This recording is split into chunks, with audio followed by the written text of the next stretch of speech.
So thank you everyone for this opportunity to come and talk to you a little bit. I put together this session, giving an overall about root caries. We're gonna look here for this first slide and see, is the management of root caries too complicated? We have some factors, what kind of material, risk factors. We're gonna try to cover a little bit all refresh your memory if you already know or some of the concepts and bring up some of the most current aspect of this disease. So I want to make sure that I can disclose that I have no financial involvement with any of the materials that we are presenting here. And our objective is provide this comprehensive overview of both current and new strategies that we are looking for root caries, understand the prevalence and risk factor. We're going to be talking a lot about prevention, and you guys probably already know this has been considered the key factor for our management of root caries. And we're going to discuss a little bit in terms of how can we properly manage all these scenarios that we have with root caries in our patients. So as an introduction, I'm from Baltimore, here at the University of Maryland School of Dentistry, our first dental school. So let's go start with the definition and a little bit refreshing of the caries, right? So root caries, as coronal caries, has the similar process. It's a multifactorial bacterial-mediated process that affected the mineralized or hard dental tissues, okay? The key difference will be that the targets of this disease is going to be a hard tissue that is more prone to dissolution from the acids. So this makes the root caries very tricky because the substrate that where they happen, the location, the cement, the dentin, the root radicular dentin, is more susceptible to this environment. So even the cement and the underlying dentin are very particular, susceptible to this area. So as the caries, as the lesion that happen indenting in the crown, similar to the lesion that happen in the root. In terms of process or manages as, but it's slight difference in terms of the substrate I was telling. So I put together this diagram just to go over some specific details of the root caries, right? So we already know that we have the sugar intake, and there is the conversion of the carbohydrates to organic acids. But here comes to the next step, where the dentin exposure, we have a recession, and these areas where the sharp fibers are connected, it becomes a pathway for bacterial infiltration. So it's just not that the tissue itself is more prone, but it provides a more susceptible environment for bacteria accumulation and progression. So this make very tricky because we don't have the root surface in our favor in this case. So it's very much in disadvantage in terms of the coronal dentin that has the enamel cover. So I like very much this diagram published in 2017 that show how's the caries progression, and here you can see basically what we already know in terms of enamel. We have the hard tissues, the enamel, high concentration of mineral content, and then we have the recession.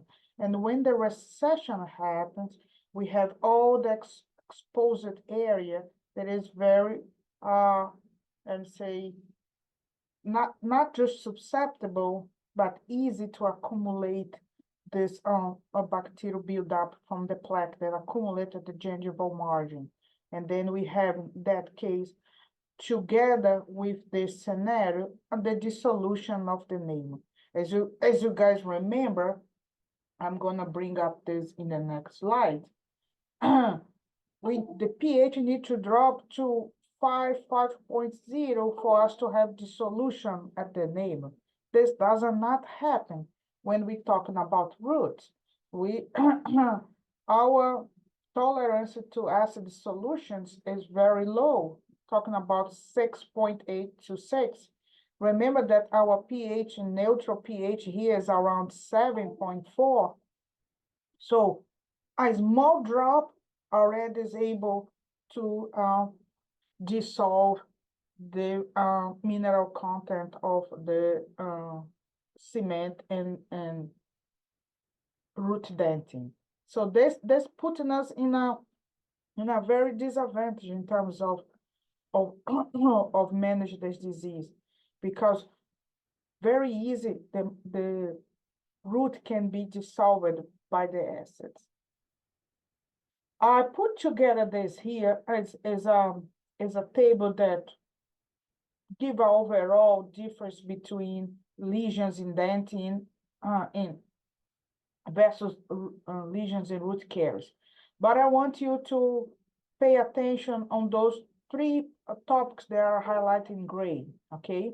Composition, cemented dentin cover are less mineralized.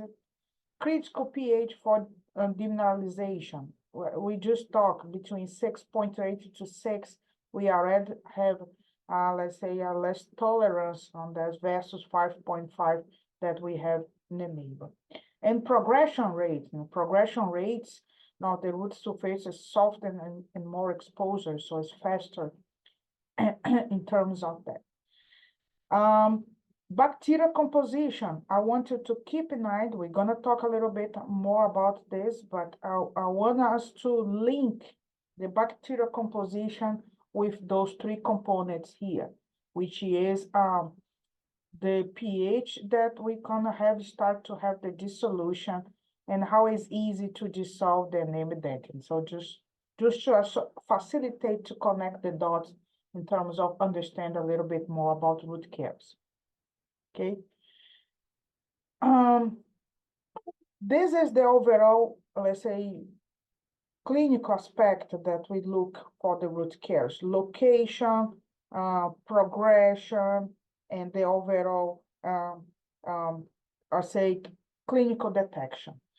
But I want to bring a little bit of my perspective in the prevalence. So we had the opportunity to publish a paper couple years, maybe 2022, in root caries management.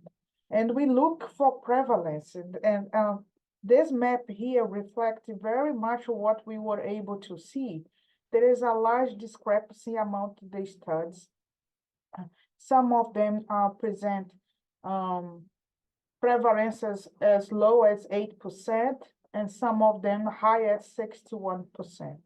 So what's going on? Why it's so difficult to discriminate in those public health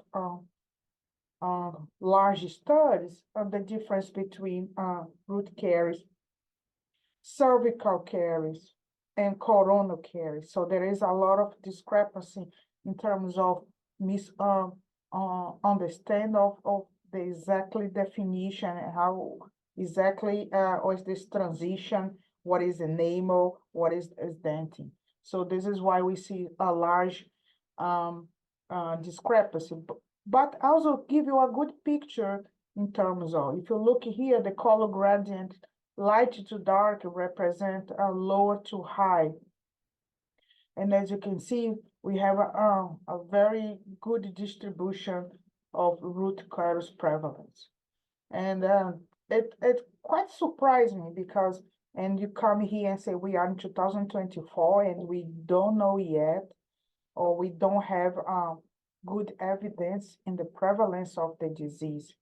So It's just one more aspect to consider. So how is difficult to manage this disease as well. We have been dealing with caries management in a broad aspect, from public health to patient level to tooth level for more than 150 years. And we still struggle and we're still learning, especially right now with these insights that we are getting from microbiome studies and root caries. So in terms of population, I want to highlight some of the groups that are more at risk. As we see everyday patients here at the dental school, we have pre-doc clinics, large clinics, 264 dental students, providers, large volume of patients, and more we see patients that we can consider red flags or orange flags, if you want to. Those patients that are we need to be pay attention on them, especially if we're looking in terms of prevention. Okay, so I brought up 4 groups here. Just want to refresh with you. Patient-Sjogren syndrome has been most prevalent between a group of 40-60. I want with these discussions take a little bit of the stereotype that, oh, root caries, senior patients. So if my patient is not senior, I don't need to worry about prevention of root caries. I don't need to pay attention because probably it's not going to happen. Okay, so let's go take that out.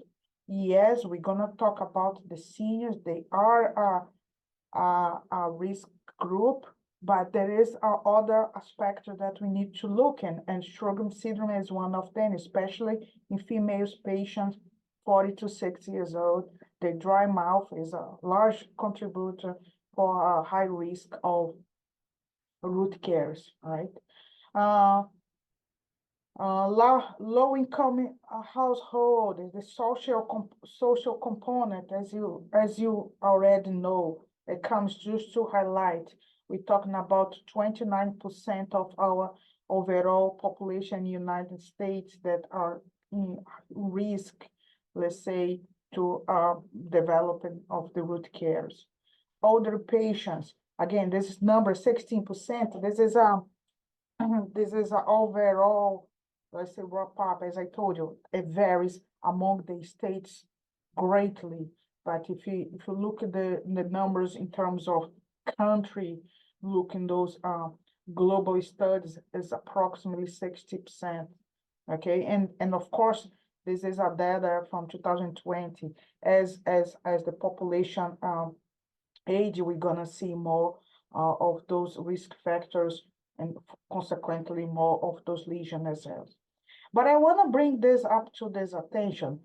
We need to start to look for our middle-aged patients, okay? They are not senior yet, okay? But because of the combined factors, age medications, there's some patients are syndromic, and the social level, they end up in being at a high risk of this population. We don't have any track number or percentage of middle-aged patients that would be at risk of root caries, or how is the prevalence of these lesions in this population. But I just want to bring that they are coming as a high risk as well. And we have common factors, and we have, let's say, less common factors.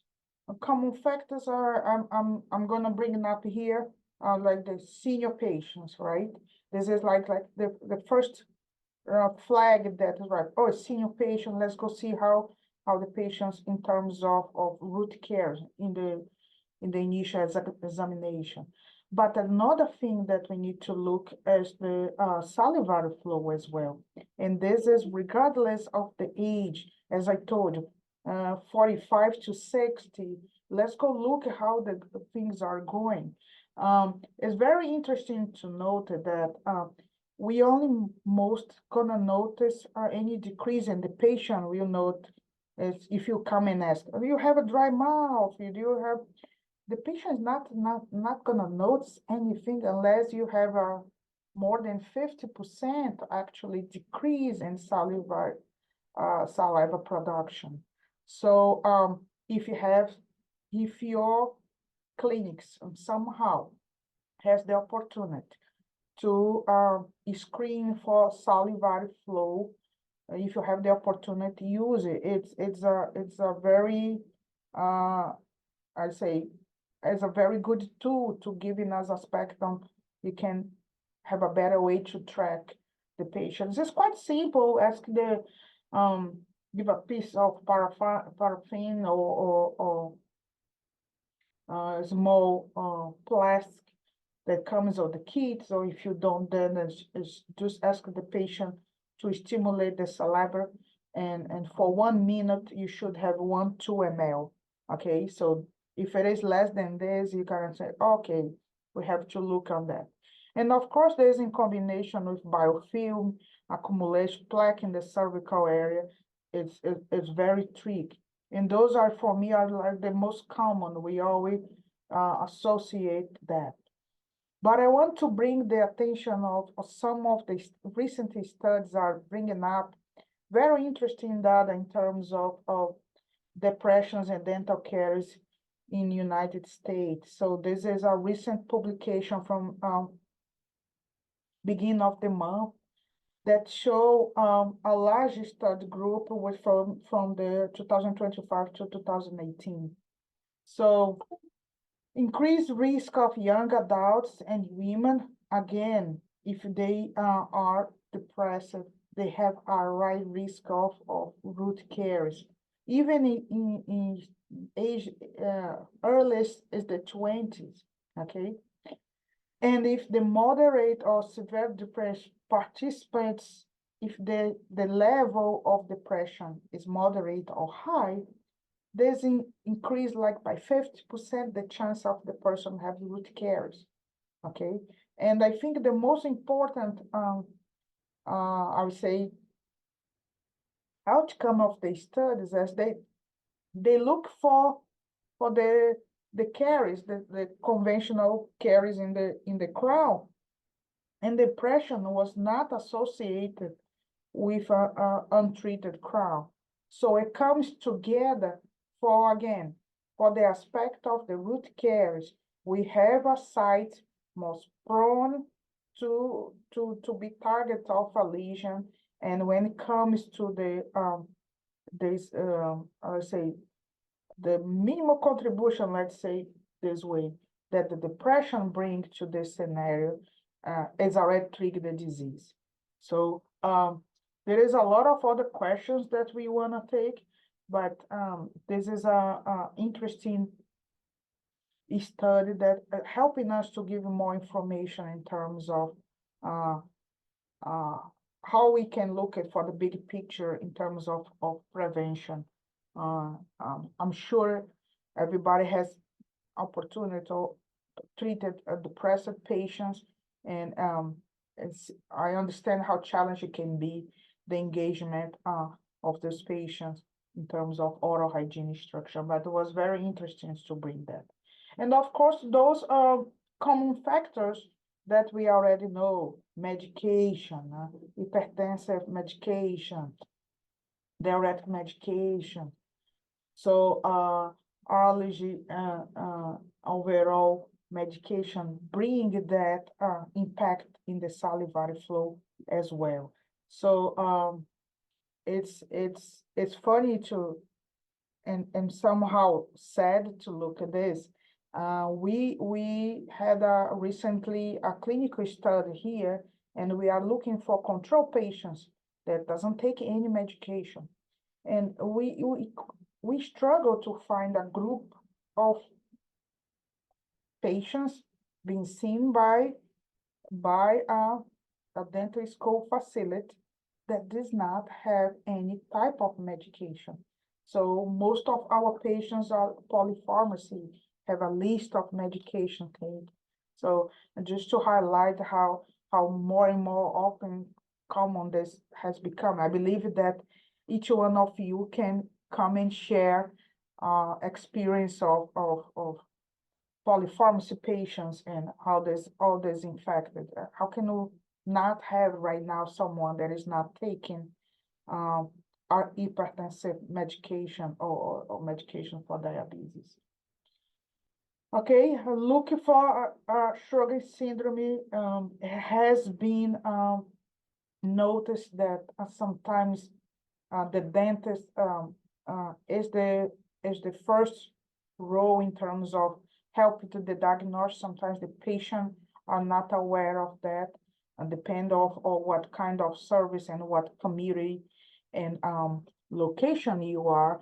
You may be the person that's gonna trigger and look for the dry mouth, look for salivary flow, look for some signs that can refer that patient to medical assistance to look for the diagnosis.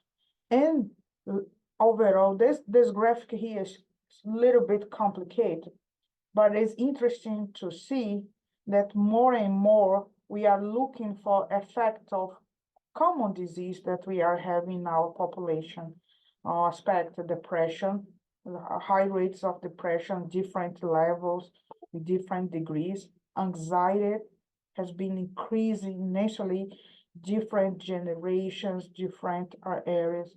You can see the levels of anxiety and sleep, right?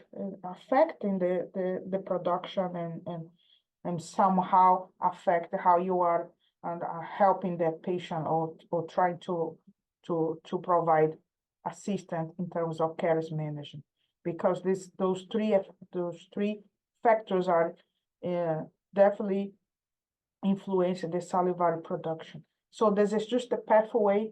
I just thought it was interesting to share with you. There is a whole, at least recently, I've been seeing people being more emphatic in terms of my a healthy sleep, how can this assist, and how can affect the overall health and somehow reflect on us in terms of oral health. And of course, let's go now, zoom in and look for the factors, the risk factor that we already talked a little bit in the tooth itself, right? Number of recession has been the most significant factor for root caries.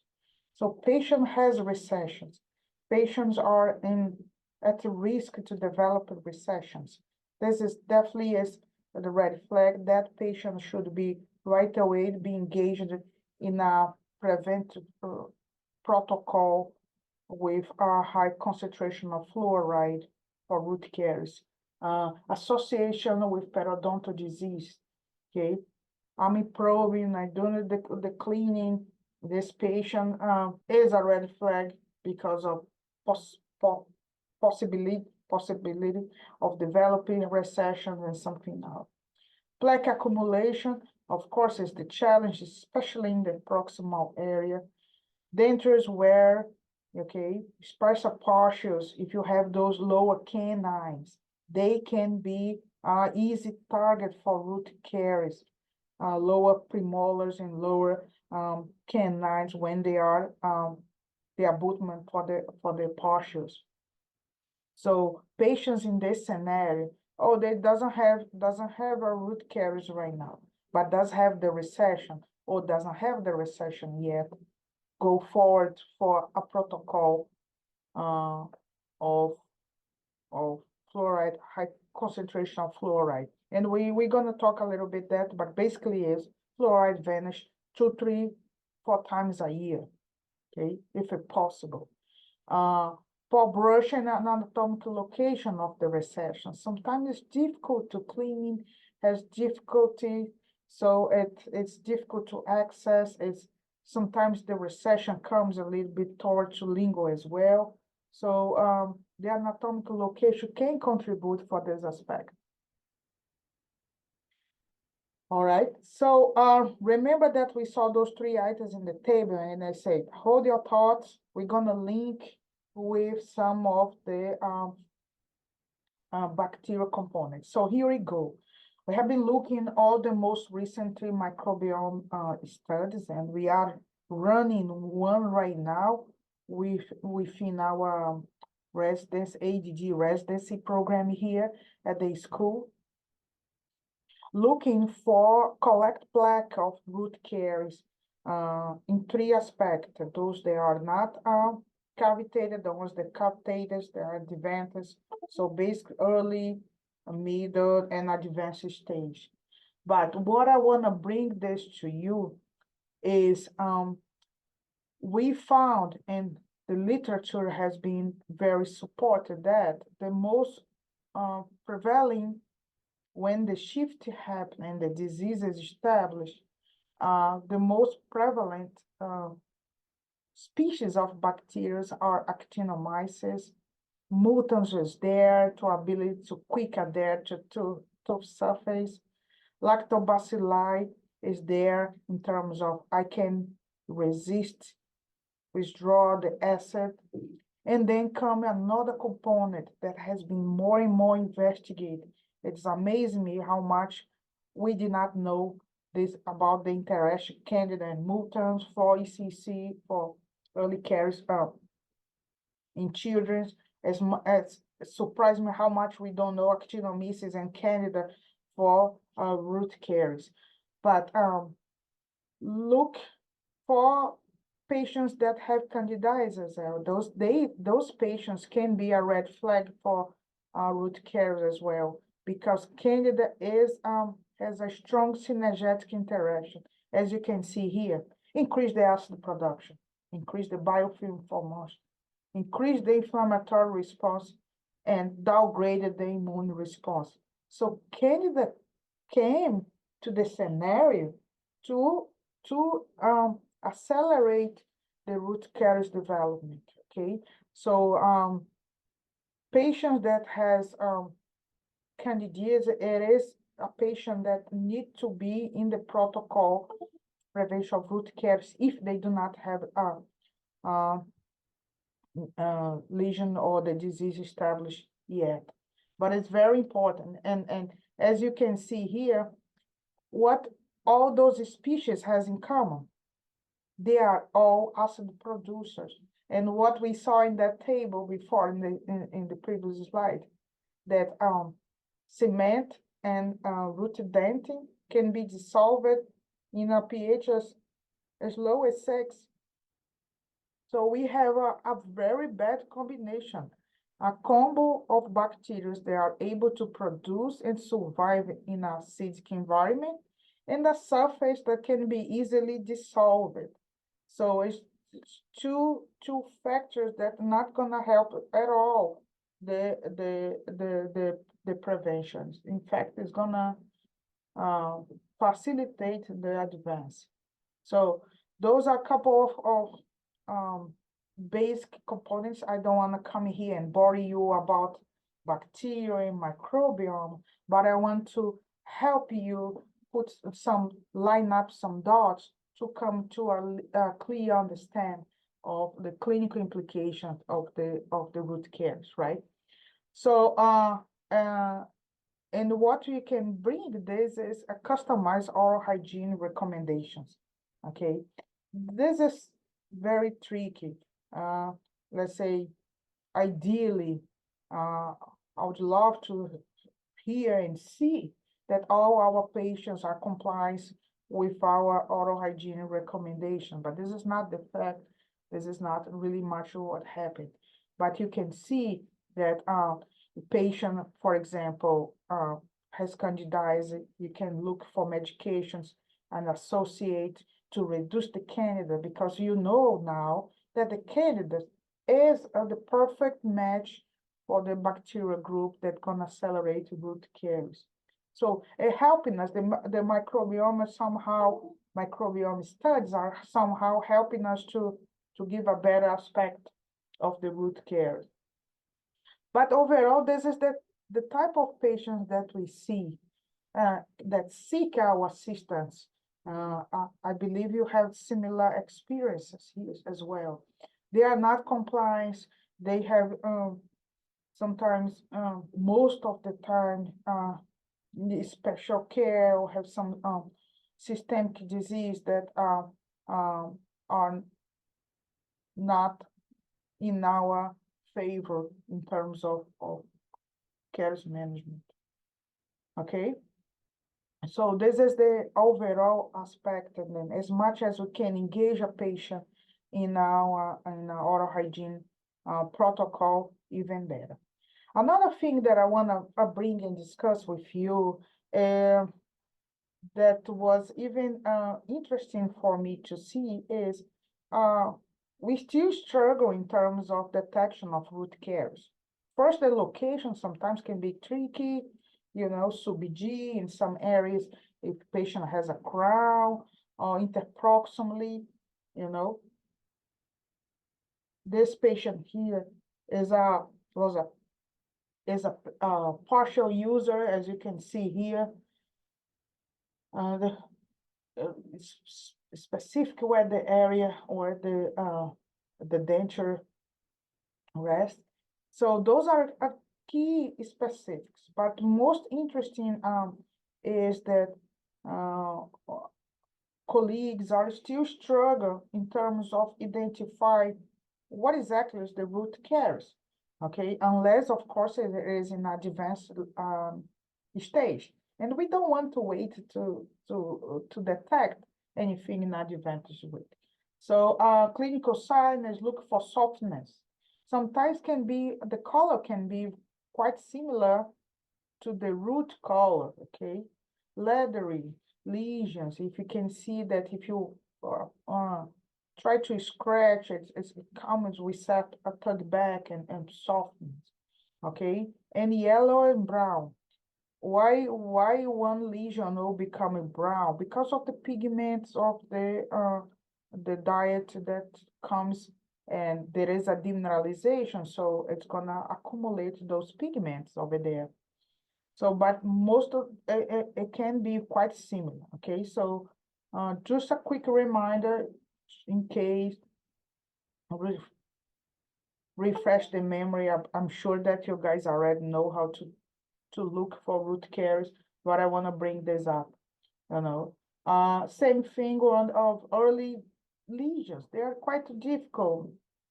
X-ray is not gonna help in us. Okay, unless of course it's something in advanced stage like this one.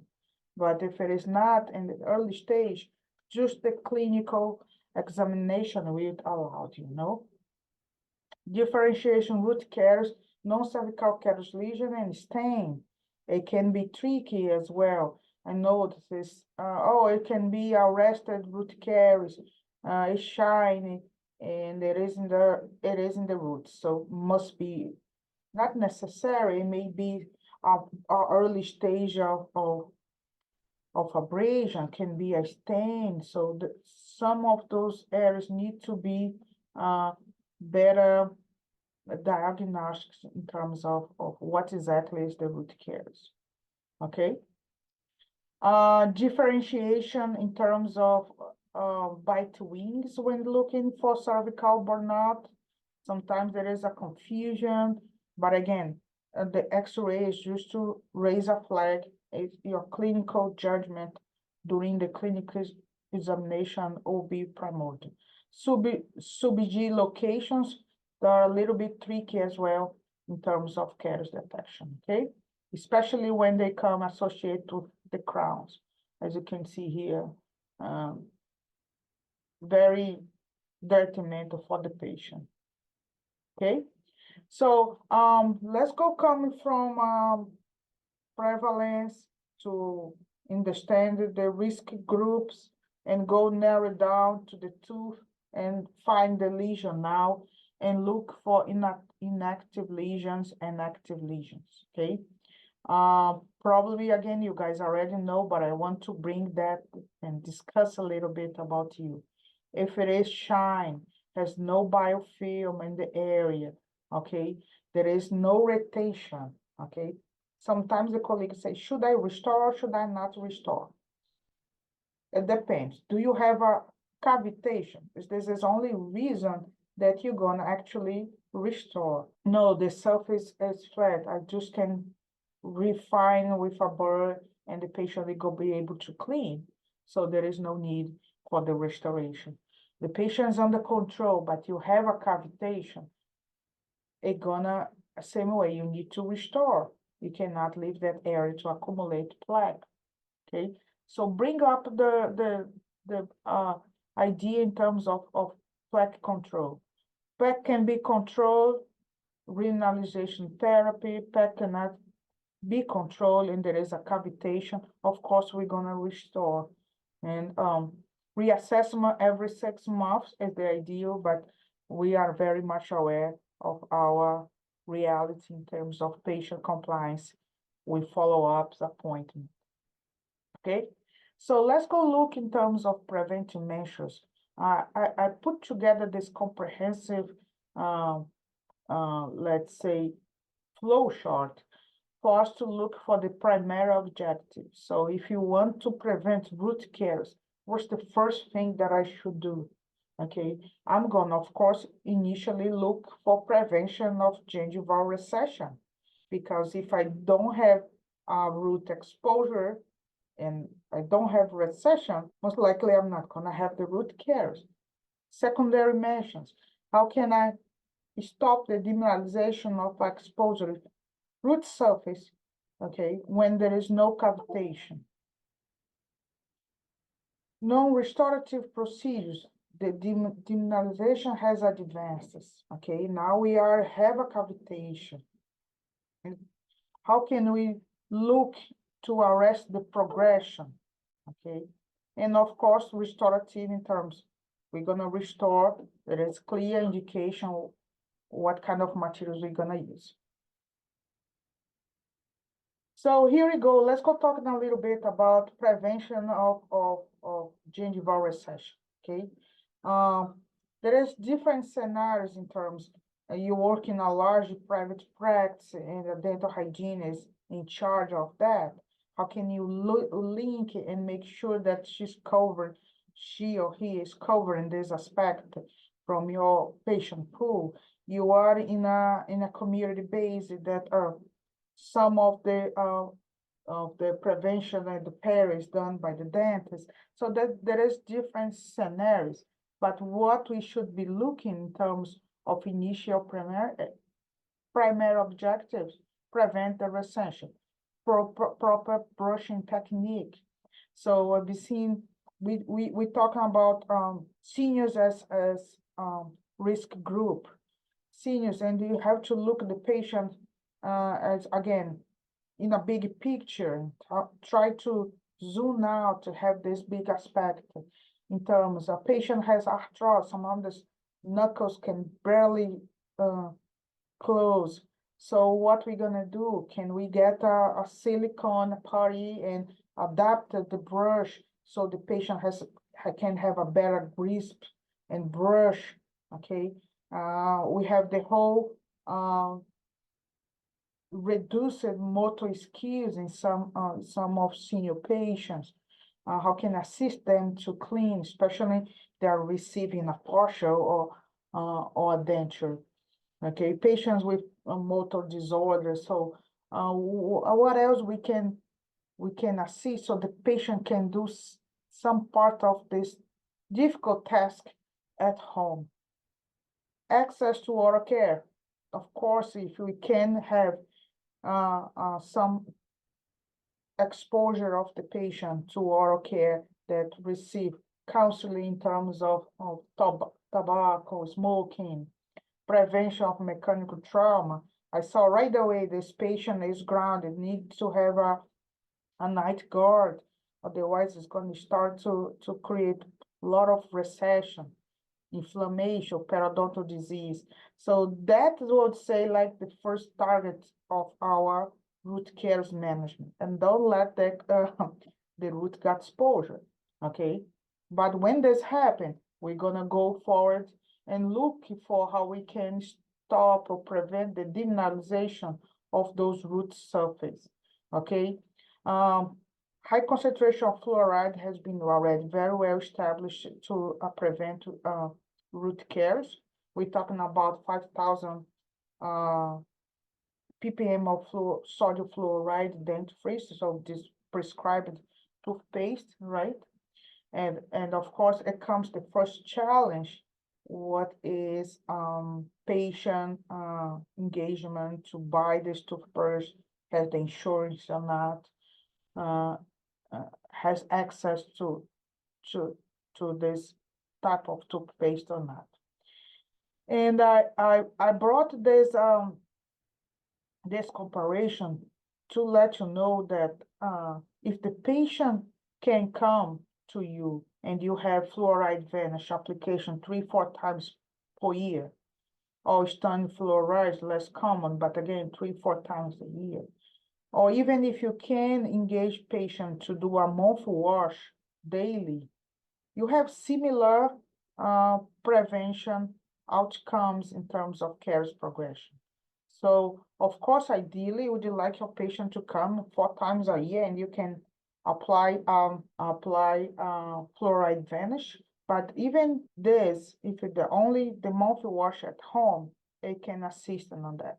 Again, can I do a combination and see how does it work?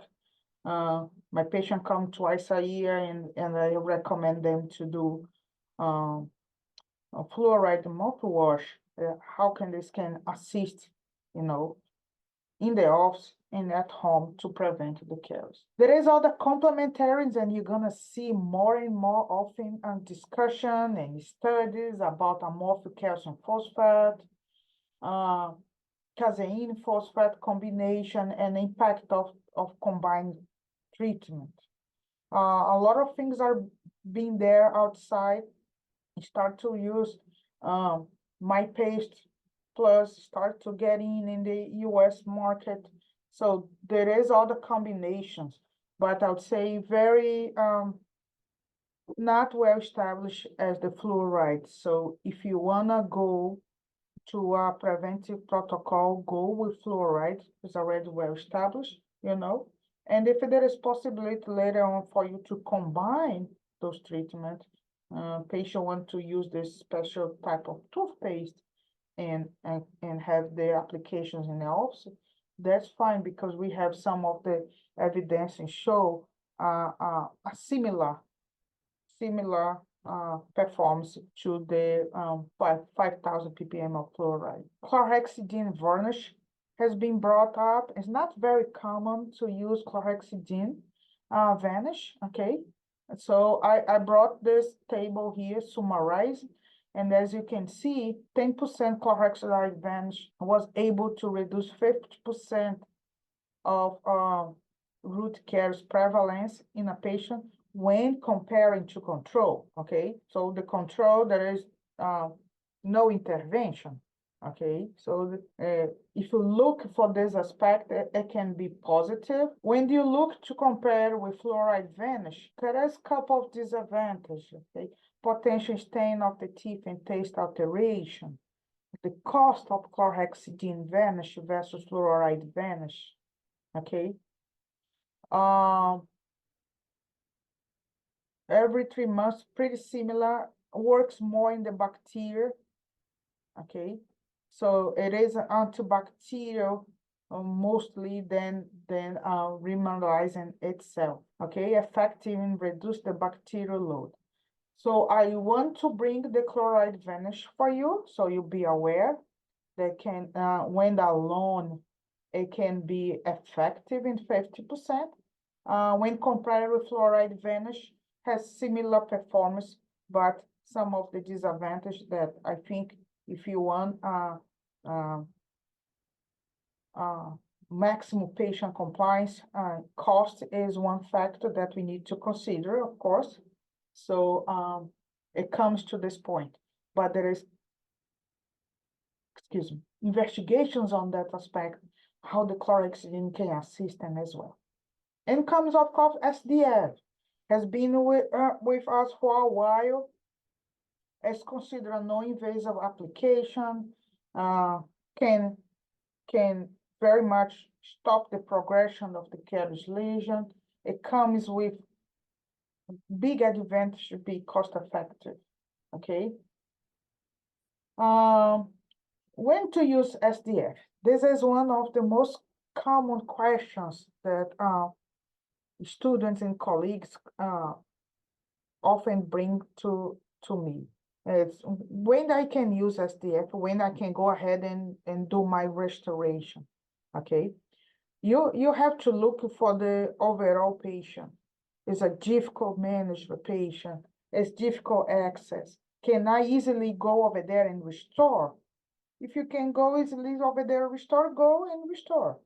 But if you see that there is some difficulty that the patient would benefit of using SDF, and then that is the pathway that you're gonna take. As soon as the first studies began a couple years ago, there is a trend for apply SDF in each lesion. No, the patient doesn't have the profile of the patient that needs SDF. Okay, patient can deal with a 2-hour restoration done by a dental student. Okay, there is no need for us to be applying the specific material in terms of context. Okay, so always look for the overall. Every time that you want to minimize the chest side, minimize the count of patient's difficulty, you should look for that. Okay, it is very well established when you look for clinical trials that can back you up in terms of evidence, and you can look that 38% SDF, single application, some studies using once a year, sometimes twice a year, and you have great reductions of the progression. Okay, very, very much large progression, mostly even avoid the cavitation. So SDF has a very important preventive aspect and a very important role, even when the lesion is already established. We're going to talk a little bit about this. The lesion is there. There is a cavitation, but a patient is difficult to manage. This lesion is very aggressive. How can we better manage that? Okay. I want to pause and reinforce this aspect of SDF and fluoride in terms of prevention. So this is another interesting study, was published last year, almost 1 year ago.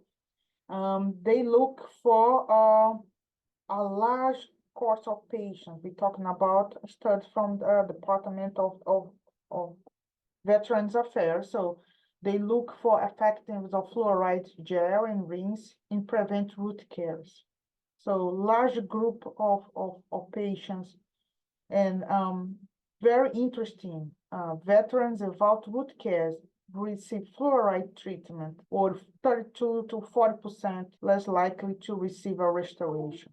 So we're talking about saving in patient management, saving in procedures, and of course, saving in tooth structure.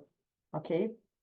But then when the root caries was established and you already have a lesion, the fluoride did not impact the progression of the treatment of the root caries. So again, the fluoride protocol, or vanish, or gel, or rinse, as was investigated in this study, these protocols, they are very much effective before the lesion, or before the lesion is established, the disease is established, the lesion has progressed. It's a little bit different for SDF. SDF can go far, can go beyond that. The lesion has already cavitated, it can arrest it locally in this time. But was very interesting, and I thought to bring this to you. Prevention is the key. So if you can use the fluoride protocol in a patient before they have the cavitation, most likely they're not gonna need any restorative procedure. So very important on that. Okay, so we look for preventions. It comes to a point that the lesion has established and advanced to cavitation. And in that case, we need to intervene, right? We're gonna remove caries or not. So I wanted to bring up this guideline from ADA from last year. I believe a lot of people already has the opportunity to to get some knowledge about that. In both pathway for moderate caries lesion or for advanced caries lesion, select caries removal has been the first choice. Okay, and um, the whole discussion, select caries removal versus total caries removal, is a topic for another session, and you guys already had the opportunity to discuss that. I just want to bring it up to the context of root caries, that we always going to be looking for how can we do select caries removal, especially with those strategies that we are using in SDF. Okay? So let's go start to talking about this. So the SMART technique or silver modified traumatic restorative treatment, always based in an RT. ART come with, we can remove the decay superficially, remove the soft, degraded, necrotic dentin, and from there, we're gonna restore with glycation, or right now, treat with SDF, okay? SDF has been very much applied in this technique, very common, but again, this approach requires selective caries removal. You're gonna clean very much the margins, and of course the self-storage to the pulp. In that case, of a root care, we're talking about axial pulp, right? Torch to the pulp. Should be prevented of exposure. How does it work in terms of SMART techniques? Some of the states where Medicaid cover dental service, they can include it. It depends where you are. I'm not sure how it's in your state, but some of these procedures are here are covered by Medicaid. The SDF code, the 1354, it again contain no language that deliver that restoration should be done on the same date, but does require mechanical removal of this of the caries management, that requires the caries management.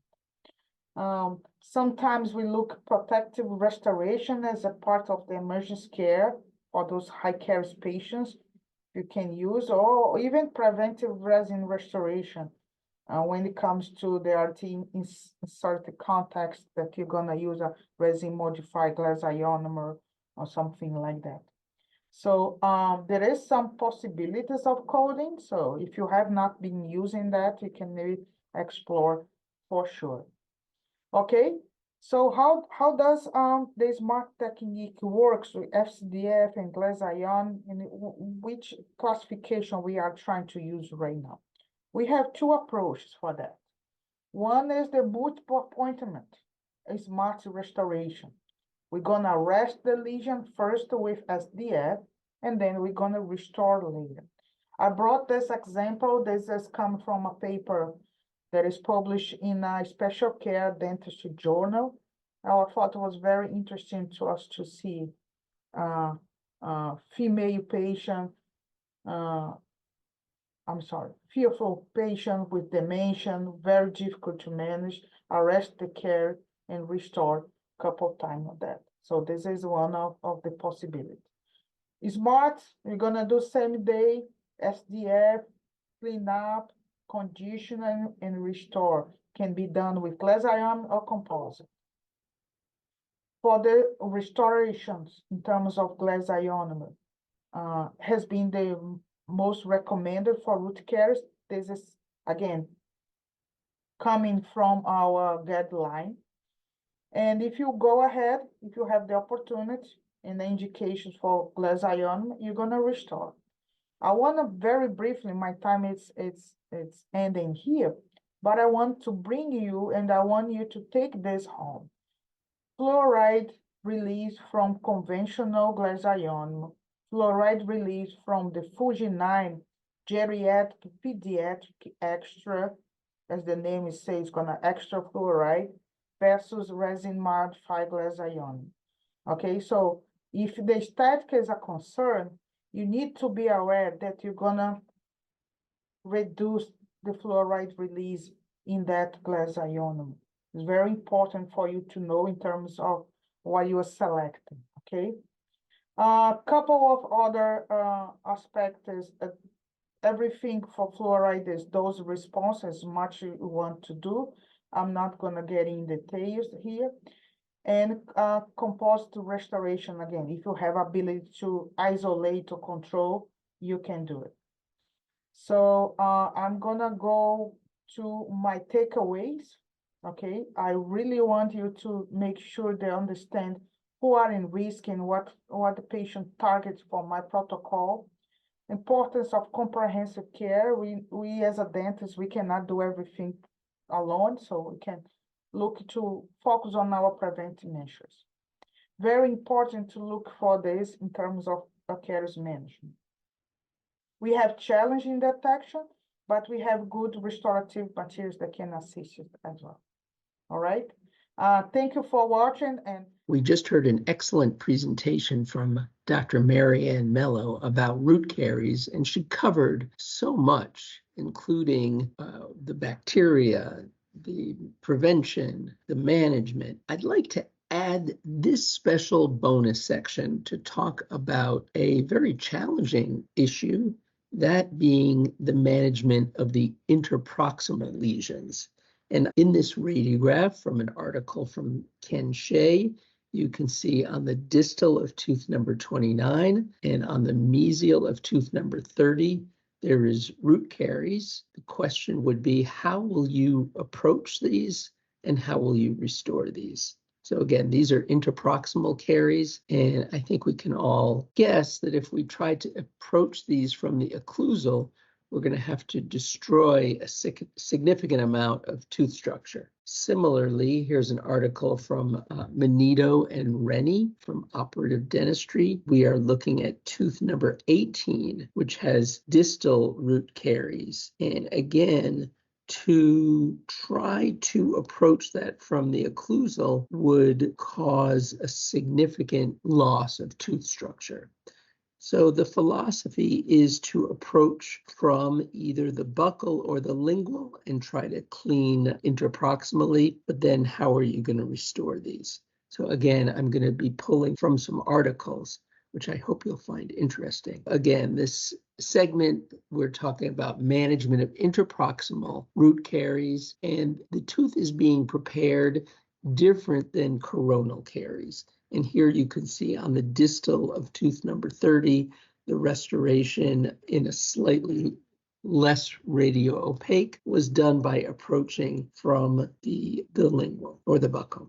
I'm not sure, again, because I've basically borrowed this article from Quintessence. And again, from Dr. Shea's article from 1997, he is showing how the posterior interproximal root caries can often be treated without disturbing the marginal ridge. Access with a thin fissure burr from the facial or lingual, which produces a conservative undercut preparation. Interproximal strip and wedge will allow restoration with the material of choice. Now, of course, when Dr. Shea wrote this article, we didn't have silver diamine fluoride, so it's possible that we would approach the lesion, apply silver diamine fluoride, perhaps allow for some time and then come back. Again, that'll be up to you. But again, just to share that things have certainly changed since this article first presented. So in this article from Teich and Gorin, they show approaching from the palatal or lingual with a high speed for a slot preparation, and then performing caries removal with a low speed, leaving a preparation as you see on the lower right. Following preparation, they advocate use of a matrix band. And this, I think, is pretty cool. They're placing the matrix band, determining a point where a hole can be placed in the matrix band that then can be used to inject the glass ionomer using one of the capsules. So again, this is a little bit out of order, but you can see on picture B that a hole is made in the matrix band. In picture on the lower left, you can see the determination of where that hole is placed is based on where you're going to get good access to the preparation. And then in picture D shows the squirting of the material. And then once the band is removed, then that area can be smoothed down. And in this model, on the upper, obviously, that's from a dentiform, and in the lower, you can see how the distal restoration of the mandibular right second premolar, tooth number 29, was performed. Here again is from a different article, but a similar technique is from Manito and Rennie, is drilling a small hole in the matrix band such that when the glass ionomer carpule tip is placed in the hole, it can help restore that preparation. Here's another dentiform example. The preparation is made from the buccal, and obviously the preparation is very clean now. It's a dentiform. When you're doing this, you will likely do selective caries removal. You don't have to go completely axially. It's fine to leave some caries as long as your margins are clear caries free. You may also choose to use some silver diamine fluoride to arrest the caries. But anyway, here's the preparation. And then the next picture shows placement of the matrix band and determination of where a small hole will be drilled into the matrix band. So you might just scratch it with your burr there, and then either remove the matrix band and drill your hole, or I guess you could drill it right on site. But then this shows after the glass ionomer has been squirted through the hole. There's obviously some excess. And I can tell you when I've done this before, it's necessary to have the matrix band on solidly and use a fair amount of pressure with the glass ionomer. And then having this little bleb is beneficial because this will let you know when the material has fully set. Following set of the material, you can clean off that bleb and then remove the matrix band and then polish. You could also use sandpaper strips. Okay, here's that distal lesion that I shared before, also from the Manito article. And their approach is to, and here you can see the caries clinically. Here you can see it radiographically. Here you can see it clinically. And their approach is from the lingual. And here you can see how the caries has been approached from the lingual, and the matrix band is placed, and the hole is placed in the matrix band, and that is what will be used to squirt the glass ionomer using the capsule. Okay, I don't have any additional pictures, and again, these are from Operative Dentistry from an article. So I think that's all I have. Thanks for tuning in. I'm curious whether you have a technique, and obviously SDF has made a lot of this a whole lot easier.